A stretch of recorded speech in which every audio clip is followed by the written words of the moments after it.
Казки під зорями. Привіт, дорогі друзі! Мене звуть Світлинка. Сьогодні я розповім вам останню частину про незвичайний Великдень. Такий, який щороку святкують у Карпатах. Цю історію написав Василь Карпюк, а ілюстрації намалювала Наталія Шморгун. Надрукувало книгу видавництво «Свічадо». Отож, остання історія про те, якою ж має бути Пасха, як її випікають і які ще пригоди чекали на наших маленьких друзів під час великодніх приготувань у Карпатах. Пасха так, як має бути. Коли всі потрібні інгредієнти вже були на столі, а мама з Нанашкою і ми з дівчатами стояли довкола столу, то почали з молитви. Мама мене вчила, що кожну справу треба розпочинати з молитви. Розповідала нам мама про свою маму, мою бабусю Марію. На жаль, я про це часто забуваю. Але коли ми тут в Бростурах, то ніби все вже запрограмовано, щоб робити так, як має бути. Ага, або такі, як Назар, запрограмують і навчать казати «простий біг», докинула я. А Назар молодець, сказала мама. Гарно, що він знає і з вами ділиться. Можливо, через кілька десятиліть цього майже ніхто не пам'ятатиме. Але пам'ятатимете ви і розкажете іншим. «А нащо це іншим знати?» – запитала я. «Бо це наші традиції, наші українські свята», – говорила мама. «Багато відважних військових захищають наші землі, а ми можемо сьогодні вдома, в Україні, готувати Пасху. А багато людей мусили виїхати чи вже й втратили свій дім. Раптом ми з мамою глянули на Каріну, Аліну і пані Ларису. Дівчата були сумні, а їхня мама швидко-швидко закліпала і обернулася до вікна. Тоді ми всі обійнялися і трохи так постояли. «Добре, отже, будемо готувати Пасху так, як має бути», – сказала я. «Родзинки і цукати є? Якщо готувати гуцульську Пасху так, як має бути, то родзинок і цукатів не треба». «Правда, Нанашко?» – усміхнулася мама, а Нанашка кивнула. «А хіба гуцульська Пасха не така, як звичайна?» «Та нема звичайних чи незвичайних, просто в різних краях різні рецепти, і звісно, що на Гуцульщині ми будемо робити так, як тут заведено». «Ну, окей, спробуємо. Що робити?» Що і як робити, розповідала Нанашка. Тісто місила теж вона. Мама відважувала і докладала в миску все, що казала Нанашка. Нам же з Аліною і Каріною дали купу яєць, які треба було випити в одну миску і змішати, щоб згодом додати до тіста. Ми з дівчатами тут же трохи повеселилися, розбиваючи яйця, хто тупим боком ножа, хто виделкою і виливаючи в миску. Немало заляпалися, але в мисці лежала цілком космічна маса, яка, здавалося, дивиться на нас з жовтими очима. Ми у відповідь теж подивлялися у них, доки мама ще докидала цукру і... «Ой-ой, мамо, що ти робиш?» – перелякалася я, коли побачила, як мама викидає цілу чайну ложку солі. Але мама заспокоїла, сказала, що то для контрасту смаку і що вона не лише у випічку додає солі, а й коли запікає м'ясо, то додає меду. Це звучало химерно, але дорослі завжди славилися химерністю. У кожному разі у мене ще є 23 власні зозульки-булочки, тож якщо Пасха вийде солоною, їстиму їх. Усі яйця теж пішли в тісто, а ще багато цукру, що мене трохи заспокоїло. Коли тісто було готове, мама з Нанашкою почали формувати паски і викладали їх у круглі форми. А далі почалося найцікавіше. Для прикрашання паски Нанашка дуже швидко і легко робила з тіста хрестики, шишки і колоски. Ми з дівчатами теж взялися виготовити такі декори. Але цей процес і результат у нас не був таким простим, як то виглядало в руках Нанашки. Ну, нічого. А випікали паски в печі на дровах. Добре, що Нанашка була, бо без неї ми з цим точно не впоралися б. Принаймні, так казала мама. А з Нанашчиною допомогою все вийшло надзвичайно. Через 2 години на столі красувалися рум'яні паски з такими чудернацькими прикрасами. Я одразу зробила фото і надіслала бабусі в Італію. Похвалилися, що спекла паску в її печі. Шкода, що фото не передало неймовірний запах. який поширювався на цілу хату. У Страсну п'ятницю ми з батьками і чеберками ходили до церкви на винесення плащаниці. Це таке покривало, на якому зображений померлий Ісус. З плащаницею священик і всі люди обійшли довкола церкви. Опісля ми з Аліною Каріною пішли клепати на церковне подвір'я. Назар уже був тут, як тут, і все нам з дівчатами показав. У Страсний тиждень у дзвони не дзвонять, бо це дуже тихий і сумний тиждень, а тому клепають дерев'яними молотками по дерев'яній дошці. Біля церкви стояла конструкція, схожа на турнік, а на ній була горизонтально підвішена дошка, і далі можна було просто лупити по дошці молотками. Дошка погойдувалася і звук розлунювався довкіл. Ми добряче поклепали, хоч хотіли ще більше, але з нами вже зібралася черга дітей. Оксанка з Ілончиком теж були, і інші, яких я не бачила, відколи взимку совгалася на сніговій трасі. Діти і в п'ятницю, і в суботу сходяться із сусіднього села і граються коло церкви. А що ж було на Великдень? «Доцько, ходи вмиватися писанкою». Я почула крізь сон і таки була певна, що це сон, бо малоймовірно, що хтось наяву може сказати таку нісенітницю. «Доцько, вибач, але твоя мама просила, щоб ми тебе розбудили», – почувся ще один голос. Я важко розплющила очі, ніби важезні ляди погреба, і вирячилася на тих, хто мене діймав. «Я сплю чи вже встала?» – запитала я Аліну і Каріну, які стояли наді мною. «Ну, ти на порозі», – усміхнулася Каріна. «Ти ба», – буркнула я, не надто доброзичливо, бо все ж воліла ще поспати. «А я думала, що я в ліжку. Твоя мама каже, щоб ти йшла вмиватися писанкою», – мовила Аліна. «Ми вже вмилися», – додала Каріна. «То це таки не сон?» – мовила я. «Якесь писанковмивання? Ви що, в сирій яєчні вмивалися?»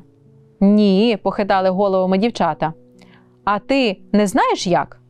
«І», – заперечила я. «Дивно. Твоя мама казала, що це ваша давня традиція», – дивувалася Аліна. «Ходи й побачиш». «Ох, так», – важко зітхнула я. «Наша». А сама подумала, ще кілька місяців в бростурах і я справді стану спеціалісткою з гуцульських традицій. Коли я причалапала у велику кімнату, то на табуретці лежала велика миска із водою, а в мисці писанка.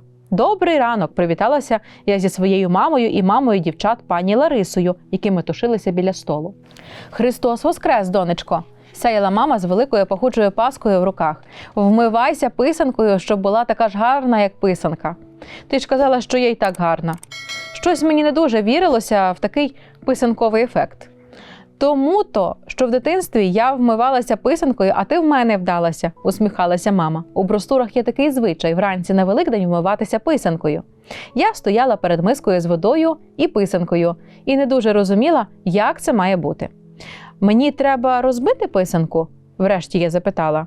«Та ні, сонце, просто вмивайся водою. Можеш торкнутися писанкою до щік, це символічно», – пояснила мама. «Зрозуміло», – мовила я. А то я вже думала, що доведеться вмиватися сирою яєчною, і моє лице стане липким і дуже привабливим для мух.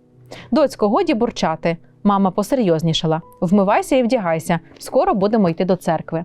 Я швидко бризнула водою на лице і втерлася, і гайда до столу. Куди цікавішим виглядало складання кошика, яким мама займалася з пані Ларисою. Але чекайте, це ж не кошик, а дерев'яна посудина. «Мамо, що це?» «Це пасківник. Його давно зробив мій тато. Колись на Гуцульщині всі святили Пасху у пасківниках». «Ми завжди святили в кошику», – заперечила я. «Так, бо ми в Києві не маємо пасківника, а тут є, то чому б не використати?» Дивно, я розглядала цю посудину з тоненьких дощечок, на яких ще й були видзьобані візерунки. Але цікаво. «Так», – погодилася мама, хоча в дитинстві, коли батьки святили Пасху в цьому пасківнику, а більшість інших вже приносили свячене в кошиках, то мені теж хотілося кошика. Пасківник здавався старомодним. А чому інші люди почали користуватися кошиками? Бо пасківник ще треба вміти виготовити. Він робиться тим же способом, що й дерев'яні бочки чи цебри. «Мамо, ти експертка з дерев'яних виробів?» «Трохи так», – погодилася мама. «Я з маленької бачила, як їх виготовляв мій тато. Це ремесло називається бондарство. А таких майстрів уже тоді було не так багато, тому і пасківник не всі могли собі дістати. і перейшли на кошики. Але якщо вже в нас є такий гарний наш родинний пасківник, то ним, як то кажуть, гріх не скористатися. Це мій зв'язок з моїм татом.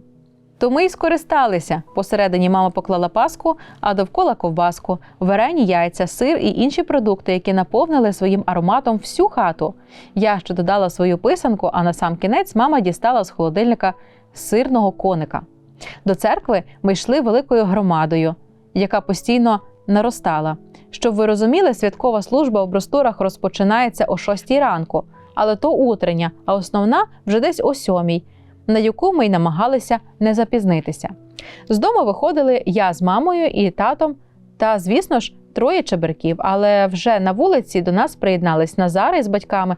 Через кілька хат ще одна родина. І так ми йшли, заповнивши всю вулицю, а попереду і позаду теж йшли такі великі гурти. І всі у святкових вдяганках. Багато людей були у вишитих сорочках. Мама і тато теж, а моя вишита сорочка виявилася на мене замалою. Тож я була у червоному светрі і в тонкій курточці, бо зараз було досить свіжо. Пані Лариса і дівчата-чеберки теж були без вишитих сорочок, бо коли в поспіху виїжджали, то віддавали перевагу теплому одягу, а не гарному. Тож їх сорочки лишилися у Мелітополі. У Назара була дуже гарна сорочка із блакитним вишиттям. Трохи завелика на нього, але зате не замала. А деякі люди були всі повністю повишивані. Ще й у дивному взутті, без підошв, яке називається постоли.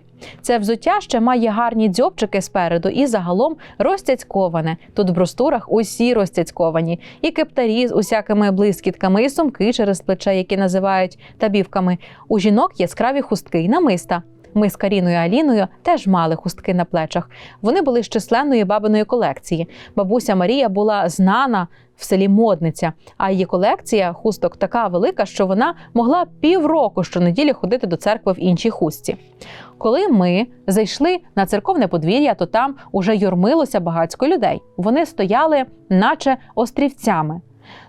То там, а перед них численні кошики. Ми теж примостили в свій ряд до освячення, а самі зайшли до церкви. Правда, тато пішов через один вхід, а ми з дівчатами і нашими мамами через інший. Виявляється, в Бростурах ще з давніх часів збереглася традиція, що в одній половині церкви стоять жінки, а в іншій – чоловіки. Тому тато пішов туди, куди вказала мама, бо вона бростурська і все тут знає. А ми, дівчата і мами, теж стали там, де мають за місцевим правилом стояти жінки. Служба була досить довга, і коли ми з Каріною Аліною втомлювалися стояти, то сідали на лавочку. Коли ж служба закінчилася, то всі вийшли на освячення води. Це відбулося перед каплицею, яка теж розташовувалась на церковному подвір'ї. Там стояли 2 величезні бочки з водою. Священик прочитав молитви, хор поспівав, а тоді священик оголосив, що буде починати освячувати кошики. В одну мить ніби запустився якийсь механізм, як в комп'ютерній грі. Острівці людей почали рухатися по подвір'ю і формувати півколо перед церквою. Всі знали, де мають стояти, хоча ніяких позначок на землі не було. Але мама казала, що кожна родина знає це з давніх давен. А тому стоїть точно там, де стояли їхні предки. Принаймні, відколи на цьому місці церква. Усі познімали з кошиків вишиті рушники, повкладали між продукти по свічці і позапалювали їх. Кожен кошик був по-своєму скомпонований, і хоч набір продуктів мало чим відрізнявся, але композиція виглядала інакше. Так що мені хотілося пройтися і порозглядати на кожен кошик. А в Назарових батьків був кошик ніби із коштовностей. «Мамо, а ти бачила?» – вказала я на нього. «Так», – відповіла мама, – «дуже гарний». «А з чого він?» «Він не такий, як пасківник у нас, і не плетений, з лози. Бачиш, він трохи і такий. І ще інакший, його форма справді, як у кошика з лози. Але зроблений він з дерева, як наш. Але не просто зроблений з дерева, а й інкрустований. Різьба і інкрустація – це великі мистецтва Гуцульщини, і в Бростурах вони теж процвітають». Поки мама видавала чергову порцію розповідей про місцеві дивовижі, я розглядала різні смаколики і вже почала ковтати слину. До нас наближався священник. Він умочував кропило у воду і рясно освячував не лише кошика, а й всіх людей, сягаючи і найдальших. Коли на мене впали краплі холодної води, то геть кудись зникла втома, а з нею і голод. А потім, коли освятили кошики, йшов ще один чоловік зі скринькою, в яку всі клали кошти. Ще в церкві, перед тим, як вийти на двір, священник оголошував про збір грошей на машину для підрозділу одного місцевого воїна. Він пішов добровольцем захищати нас від росіян. І там, на війні, воїнам потрібні машини, щоб швидко їздити і виганяти росіянців. Мама казала, що зараз дуже потрібно донатити. Що всі, хто не воює, мають допомагати військовим і іншим українцям, які постраждали від війни. В селі також часом бувають збори продуктів на фронт. То я наступного разу віддам кілька шоколадок, що лишилися з кукуців. Нехай і воїнам буде трохи смакоти. Вони ж не мали можливості ходити на кукуци, як я. А я завдяки їм ходила. Коли закінчилось освячення, то ми ще зайшли на цвинтар і помолилися на могилі діда Андрія. Мама ще поклала на могилу писанку, а далі додому. Бо ж усі вже дуже хотіли покуштувати Пасху і інше свячене. Звісно, святковий сніданок розпочався з молитви. Ми всі разом заспівали те, що вже багато разів співали в церкві «Христос Воскрес». Частувалися ми свяченим. Почали з одного яєчка, тобто з двох. Одне розділили на 4 частини і роздали чеберкам, інші розділили на 4 частини і роздали нам. Оскільки за традицією треба їсти ціле яйце, то мені випало 2 шматочки яйця. Вже не знаю, хто з чеберків з'їв 2, бо далі ми з дівчатами взялися відламувати шишки і колоски з Паски. Веселі, жваві голоси наповнювали кімнату. Чеберки захоплювалися тим, як в розтурах красиво. Мама розказувала, як усе змінюється, навіть порівняно з її дитинством. Тато розповів, як не хотів сюди їхати на Різдво, а зараз радий би проводити тут якнайбільше часу. Усі нахвалювали, яка в нас вийшла смачна Пасха, і смакує вона з маслом, із шинкою, із сиром, а ще її можна їсти з чаєм, як булочку. У дорослих весь час приходили сповіщення на телефони, знайомі вітали з Воскресінням. Також було багато дзвінків, і всі розмови завершувалися побажанням мирного Великодня і перемоги над росіянами. У пообідді до нас зайшов Назар. «Христос Воскрес!» – привітався він. «Воістину Воскрес!» – відповів мій тато. «Доцько, ви будете йти до церкви дзвонити?» – запитав мене Назар, маючи на увазі й Аліну, й Каріну. Це виявилася ще одна брустурська традиція. На Великдень у дзвіницю пускають усіх, хто хоче. Тож у Великодню неділю на церковне подвір'я сходиться ще більше дітей, ніж у п'ятницю чи суботу, бо можна ще й у дзвони подзвонити. А таке буває тільки раз на рік. Так що звук дзвону розлунює понад горами увесь день. Ну ми й пішли, залізли по старих скрипучих сходах на дзвіницю і нумо пробувати дзвонити. Виявилося, що для правильного дзвоніння має одночасно дзвонити кілька дзвонів. Наприклад, 2 маленькі можуть давати ритм, а 1 великий – рідше бамкати. І тоді виходить мелодія. Каріна й Аліна взялися за менші. І в них швидко все вийшло. А я схопилася за мотузку, якою треба було розгойдати великий дзвін. Та тільки висіла на ній. Дзвін ледь-ледь рухався, але серцевина так і не стукалася в стінки, щоб видавати звук. Та на підмогу прийшов Назар, і ми вдвох уже з усієї сили розгойдувалися на тій мотузці, а заодно і розгойдували дзвона. І врешті почувся могутній бам! А ще біля церкви великі дівчата співали гаївки, а хлопці робили каплицю. Ставали у велике коло, а потім на плечі, одні одним, і так у 2 поверхи крутилися. Хух, такого я ще не бачила. На другий поверх брали малих і легших. То там був Назар, і він махав нам рукою. А яку ж пісню вони співали? Ой, сходіться, дівчаточка, усі до купочки, та й будемо починати наші співаночки. Бо ми на ці співаночки цілий рік чекали, аби ми їх на Великдень разом заспівали. Віє вітер, та й сонечко гріє, яка весна веселенька, скрізь зеленіє. Яка весна веселенька, бо пташка співає, сяка така галузочка вже си розвіває. Ось такий Великдень у Карпатах. Отож, дітки, Ми завершили серію казок «Незвичайний Великдень», яку написав Василь Карпюк. Ілюстрації до цієї кольорової чудової книги намалювала ілюстраторка Наталія Шморгун. Ну а надрукувало книгу видавництво «Свічадо».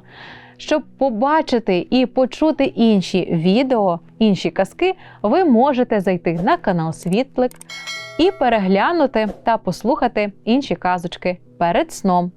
Отож, зараз зручно вмощуйтесь і засинайте. З вами була Світлинка у казках під зорями. Почуємось! Па-па!